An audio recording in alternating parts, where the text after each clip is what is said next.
Hello, my name is Steve Setman, Chief Probation Officer of the County of Orange.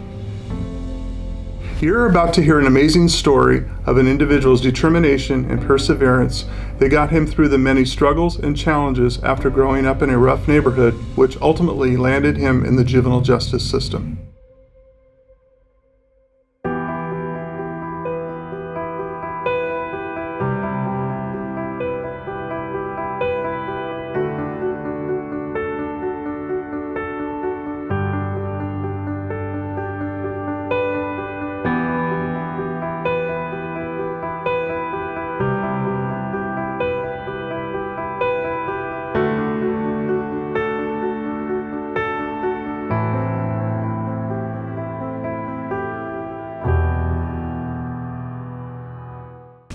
You know I was just like you. You saw my picture probably in the uniform from Unit 500 with the burgundy shirt down the YGC. Many of you, like me, have probably thought about the words of Tupac, where he says, "I never envisioned living longer than my 21st, thought I'd be locked down, cracked out, or buried in the dirt." That was very real for me.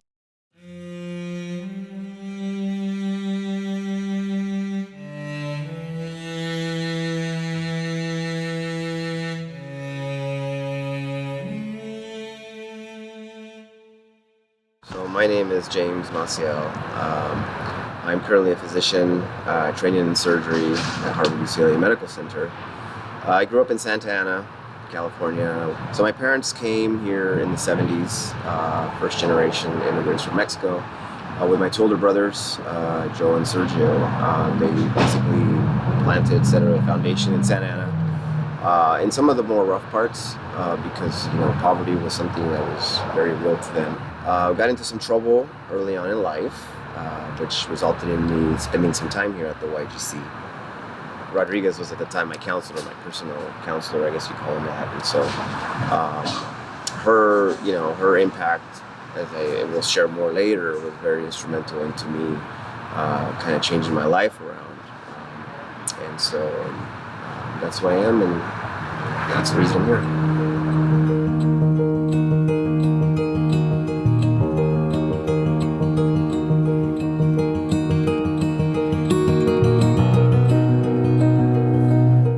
Toward the end of 8th grade, I started hanging around with, a little bit more of the shady crowd.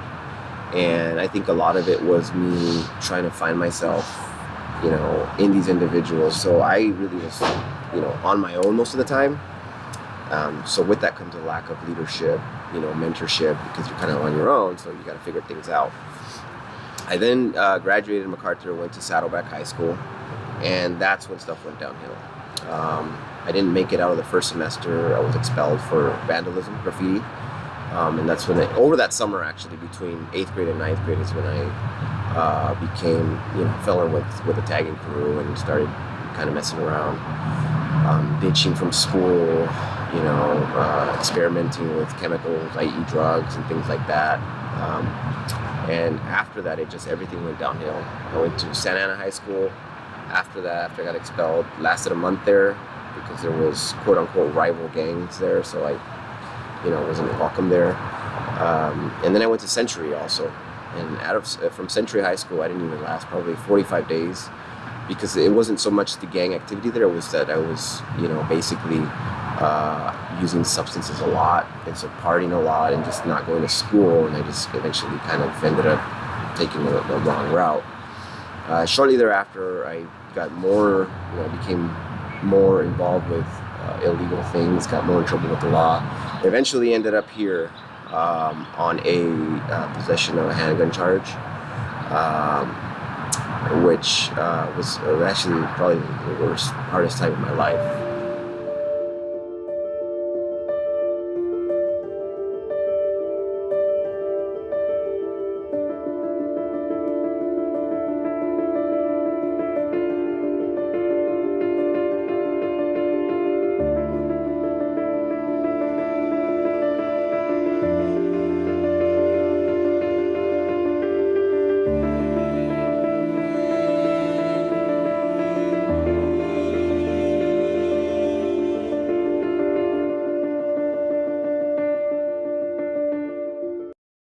Through life, I always remember her during my difficult times, because it's like the what ifs of life, and how she was one of the few that actually reached out to me and spoke to me. And because I always felt, what was it about me that allowed me to make it out of that culture, that lifestyle?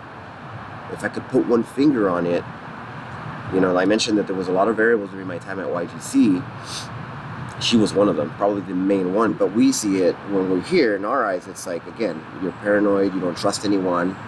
But when you have that staff that reaches out and speaks to your heart and touches you and allows you to see a different dimension of life, those are things you remember. They're very impressionable. My name is Elizabeth Vasquez now, but everyone knows me as Elizabeth Rodriguez. I always respected them. Whether I knew them, I didn't know them, they were brand new, regardless of what their behavior was like. For me, that was always huge. And I couldn't expect them to give me that respect because they don't know me. I know myself, so I know what respect means to me. So I'm going to model it to you, so that now you know how to treat me. So that was my biggest thing. And I always treated every single one of them, and even till now, it's still the same thing with every kid. I always treat them the way I want to be treated.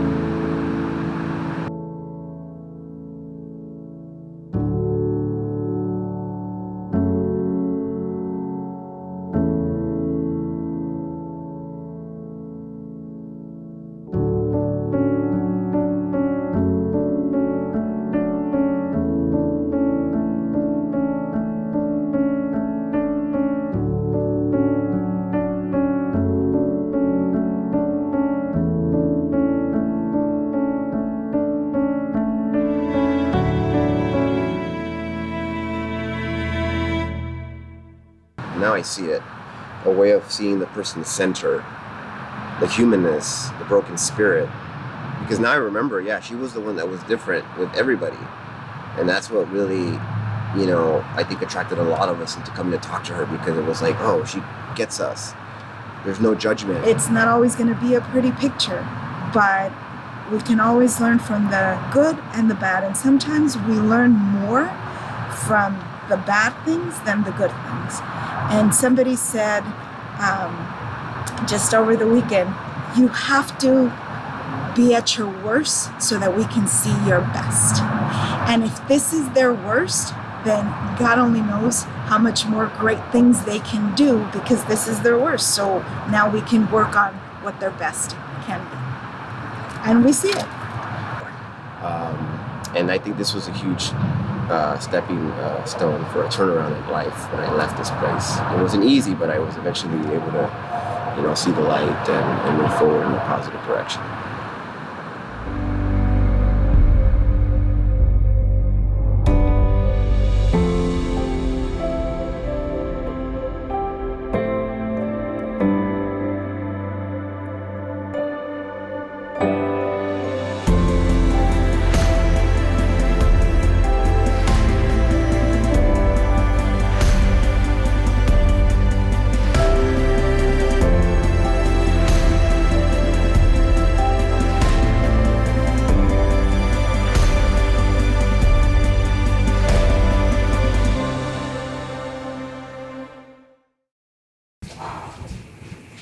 The smell just comes,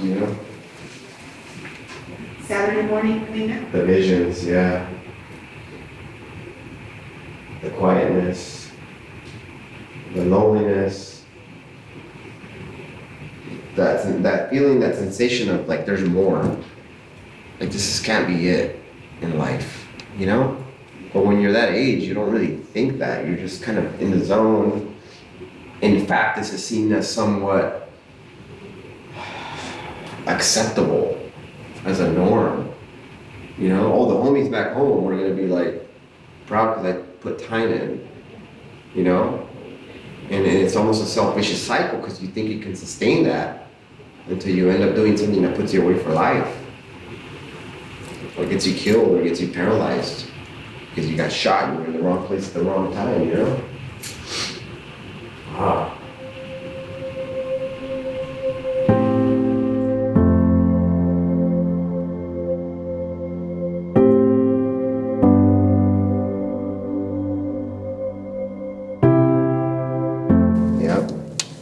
being scared, I remember it's like, that's one of the reasons I actually never fought, because I thought, number one, I don't want to have to do more time or lose all my privileges. And number two, it's just, it's not me. You know, and I think a lot of us aren't. We just become that to please somebody else. But in our heart of hearts, we don't want to hurt anybody else. I mean, come on. Our parents didn't raise us like that, you know? It's just the culture that you, unfortunately, are brought up with. And that's what needs to be erased in the minds of the kids. That's not, you know, it's not about that. It's, you need to have a different, you know, a different vantage point, a different framework in the way you go out and think about life. That the kids, you know, we have a certain framework, a certain wiring in the way we think about things, because it becomes so concrete, so central to our existence. But for you guys, for the staff to understand that's the heart of the problem. That's what you need to get to get them to rewire the way they think and to understand why it's wrong, why it's self-fulfilling in a negative sense. Why if you think like that, you're gonna end up in jail, dead, on drugs, or insane, for the most part. Those are kind of the four outcomes, right? Right. Or you may have that person who decides to embark on a what if moment. Well, what if I do leave the gang? What if I do stop the drugs? And becomes an outlier, kind of, you know, by the grace of God in my circumstance happened, and you lead up to something positive and get back. And I really think that's what the interaction we had, you and I, was that, you know, you were able to get me to really think, to apply this working brain to, like, you know, just think things through. You know, what if just that? What if you just think the logic through, you know, in general? This is your opportunity to wake up and to really go embark on that. What if I just decided to do this positive thing? Mm-hmm. You know, because they all have talents. I mean, Maciel was a graffiti artist, so I still love to draw, and I turned that around. Like, you could do great things with that, you know? I was always a lyricist. I was a poet for the crew, and that was one of my monikers. Separate story, but it was like, I still do that, and I've even published it. It's like, so you just have to find it and realize that, turn it around for good, you know? But sometimes it's understanding as staff the environment that the kid is coming from, particularly with the combination of you know, not reading the file maybe, having that sort of neutral approach. I'm a living testament that having spent time at YGC and the Hall will not determine your future in a negative way. Today, it's provided you guys with a passport, with a second chance like I had, to see life from a different angle, to realize that it's not just about you. It's about your parents and your siblings and your grandparents and all the stuff that they sacrifice and work hard for. It's very simple for us to give it up in a dream, but realize that they're trying to understand what you're going through, right? And by the same way, it takes effort on your guys to understand what they're going through. And that's what happened to me with my dad. When I saw him cry, I'm like, holy moly, this is real, you know, this is not a joke.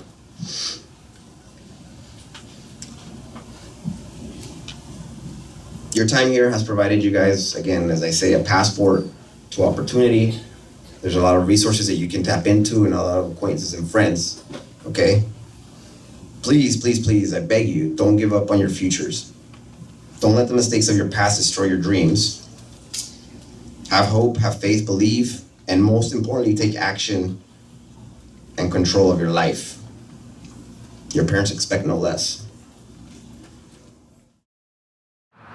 In my particular situation, in every particular situation, you know, I was gang affiliated. Not all of the youth here are, but I think there's, you know, the reasons that they're here are because of some sort of, you know, misadventure in society, right? You did something that was against society, and with that comes a certain culture, an expectation that we don't really see from our end as providers, as therapists, as counselors, as probation officers. Maybe we do the more we train into it. But for us, it's a very real sense of reality, which is quite false in the sense that what you think and what you see is not the only reality. So I think it's very important for us to remember, you know, when we're in that culture, it's very secure to us, right? It's very real. It's like, I feel safe in that bubble. But what if as Officer Rodriguez told me a while back, what if things aren't the way they seem? What if you take that leap of faith, take that job, take that class, go back to school, leave that hood, leave that girl, or take care of that girl? Maybe both ways. Or what if you tell the homies, hey, I don't want to bang anymore, I'm done. And maybe they will get upset. Maybe they'll be like, hey, much respect, more power to you. Unless you take those initiatives, those what ifs, and actually make them a reality, you're never going to know how much good life is on the other side, especially when you get out. And I think if you keep an open mind while you're here, as a youth and for the staff.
In closing, I would like to thank the Orange County Juvenile Justice Commission, Dr. Maciel, Deputy Probation Officer Vasquez, as well as the entire Orange County Probation Department.